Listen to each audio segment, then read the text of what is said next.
L'école Saint-Clair était l'un des lycées les plus prestigieux de la ville. Les élèves y venaient de familles riches, influentes, et l'image de l'établissement reposait sur la discipline et l'excellence. Mais derrière les sourires, se cachaient parfois des préjugés profonds. C'est dans cet environnement que Aïssata Diop, une jeune fille noire de 16 ans, venait d'être admise grâce à une bourse d'excellence. Fille d'un chauffeur de bus et d'une couturière, elle avait travaillé d'arrache-pied pour décrocher sa place. Son rêve ? Devenir violoniste professionnelle. Elle tenait son violon comme un trésor. Il n'était pas neuf, il appartenait à son grand-père, un vieux modèle éraflé, mais c'était tout ce qu'elle avait. Le premier jour. Quand Aïssata entra dans la classe, tous les regards se tournèrent vers elle. Quelques murmures s'élevèrent. Elle, ici ? Elle vient d'où, celle-là ? Regarde son violon, on dirait un jouet. Elle resta calme, souriante, même si son cœur battait fort. La directrice, Madame Lemoine, une femme stricte au regard froid, voulait montrer qu'à Saint-Clair, tout le monde avait sa chance. Mais au fond, elle doutait qu'Aïssata soit à la hauteur. Un matin, pendant une répétition générale du concert annuel, la directrice lança, d'un ton ironique. « Mademoiselle Diop, vous avez dit que vous jouiez du violon ? » »« Oui, madame, » répondit Aïssata avec douceur. « Eh bien, montrez-nous donc ce que vous savez faire.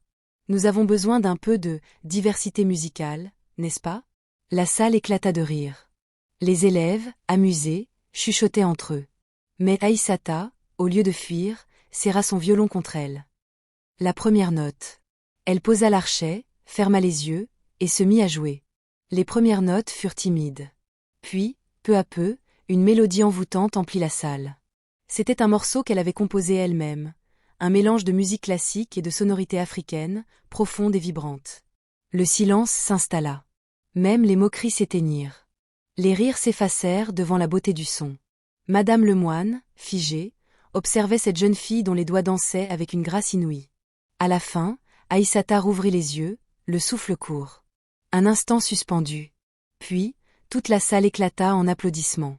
Mais la directrice, elle, resta immobile. « Très original, » dit-elle froidement. « Mais ce n'est pas le style de notre école. » Un murmure de déception parcourut la salle. Aïssata baissa la tête, mais dans son regard, une flamme venait de naître. Le concours. Quelques semaines plus tard, un grand concours national de musique fut annoncé.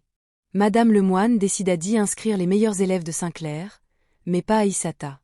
Ce concours demande du niveau, dit-elle sèchement. Et puis, ton style ne correspond pas. Aïssata rentra chez elle en larmes. Mais son père, posé à côté d'elle, lui dit doucement. Ma fille, si on ne te donne pas une scène, construis la tienne. Ces mots changèrent tout. Aïssata décida de participer au concours seule, sans le soutien de son école. Elle s'entraîna jour et nuit, dans la petite chambre qu'elle partageait avec ses deux sœurs, répétant jusqu'à ce que ses doigts tremblent. Le jour du concours. Le grand auditorium était rempli. Quand Aïssata monta sur scène, vêtue d'une simple robe blanche cousue par sa mère, quelques rires s'élevèrent dans le public. Mais dès qu'elle posa l'archet sur les cordes, tout changea. Elle joua avec tout son cœur, toute son âme, toute son histoire. Le morceau était un dialogue entre deux mondes, la rigueur du classique et la liberté des rythmes africains. Les jurés étaient bouleversés. Le public, debout, l'acclama. Et ce jour-là, Aïssata remporta le premier prix. Le retour à l'école. Quand la nouvelle parvint à Saint-Clair, c'était la stupeur. Les journaux titraient. Une jeune prodige d'origine modeste bouleverse le monde du violon. Madame Lemoine n'en croyait pas ses yeux.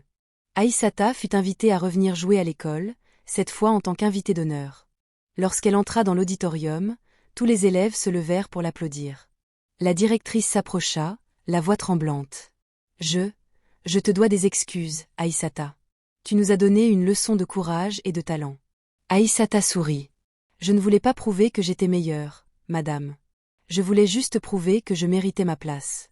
L'héritage. Quelques années plus tard, Aïssata devint l'une des plus jeunes solistes à jouer avec l'Orchestre national. Elle créa une fondation pour offrir des instruments et des cours gratuits aux enfants défavorisés. Sur le mur de l'école Saint-Clair, une plaque fut accrochée. Salle Aïssata Diop, en hommage à une élève qui a prouvé que le talent n'a pas de couleur.